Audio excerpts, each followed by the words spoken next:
au niveau de la commune de Tomboronkoto, la taille de la population s'élève à 16 000 habitants. Et les activités dominantes, c'est l'agriculture, c'est l'élevage, les activités d'orpaillage, mais également de collecte de produits forestiers. La problématique à laquelle on était confronté, c'est comment développer une mine tout en s'efforçant donc de respecter les moyens de subsistance des communautés. Mon village a été consulté à partir du moment où la mine a été découverte et qu'on devait mener les études d'impact environnemental et social. Dans le cadre de la compensation ou bien de l'atténuation des impacts, la société s'est engagée à faire des réalisations pour les populations. Nous avons tout simplement mis en place un système, s'asseoir avec eux et pour mettre en place qu'est-ce qui doit être fait, qu'est-ce qui peut être avantageux pour eux, avec l'appui d'un certain nombre d'ONG et souvent avec tout simplement des experts sénégalais qui nous ont assistés dans ça.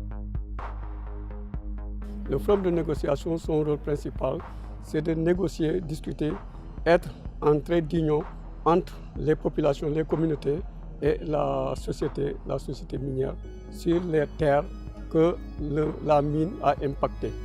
La société n'a rien imposé.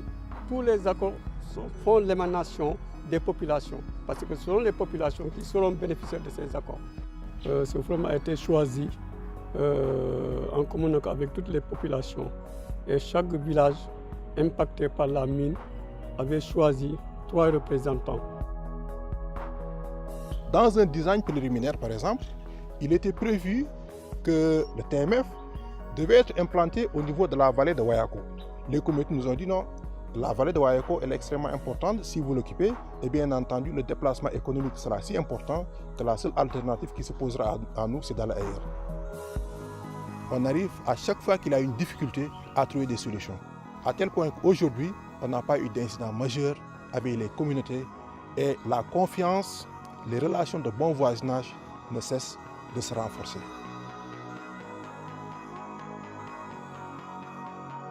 Et la compagnie s'est engagée véritablement à contribuer au développement économique local au niveau de cette commune de Tomboronkoto. Comme mesure de compensation, il y a pas moins de 30 hectares de maraîchage que nous sommes en train d'aménager. Il y a également des périmètres arboricoles qui sont en cours d'aménagement. On a également développé des forages pastoraux. Depuis que la société a mis pied ici, nous, on est très contents. Avant, on avait des problèmes. Par exemple, on peut dire des légumes frais. Pour avoir, il faut quitter le lieu. Mais aujourd'hui, depuis que la société a mis pied ici, on mange que des légumes frais. Ils savent qu'ils sont venus dans notre zone, ils respectent leurs engagements. À chaque fois que je pose les pieds ici, c'est avec une grande émotion. C'est en 2013-2014 que j'ai démarré ce projet. La seule source de revenus des femmes en son temps était l'orpaillage, qu'elles pratiquaient dans des conditions extrêmement difficiles. L'essentiel de ces femmes-là aujourd'hui tire l'essentiel de leurs revenus de ce période maraîcher.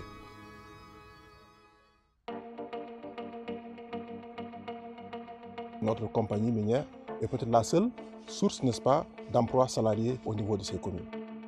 Chaque village voulait avoir ses enfants dans le système de recrutement. Donc nous avons mis en place un système avec eux pour essayer de s'améliorer, de se préparer avant de venir à la mine. J'ai commencé le stage depuis le mois d'octobre. Je suis dans le département assesseur, comme section sceptique. J'ai appris beaucoup de choses. Je forme beaucoup de gens, comment ils doivent travailler en respectant les procédures qu'on a mises sur place. Le travail me plaît énormément. On recherche d'abord au niveau local les compétences. Si nous n'en avons pas, on élargit au niveau départemental, c'est-à-dire régional. Si nous n'en avons pas, on vient au niveau national. Et c'est à plus tard qu'on peut l'étendre au niveau ouest-africain ou ailleurs. Nous avons moins de 10% d'expatriés. Notre vision, c'est qu'au terme, n'est-ce pas, du projet, qu'on laisse un grand héritage. Nous souhaiterions véritablement avoir une main-d'œuvre de la commune hautement qualifiée Et mobile, j'entends par mobile, des jeunes issus de la communauté qui, avec l'expérience, pourront aller monnayer ailleurs leur expertise.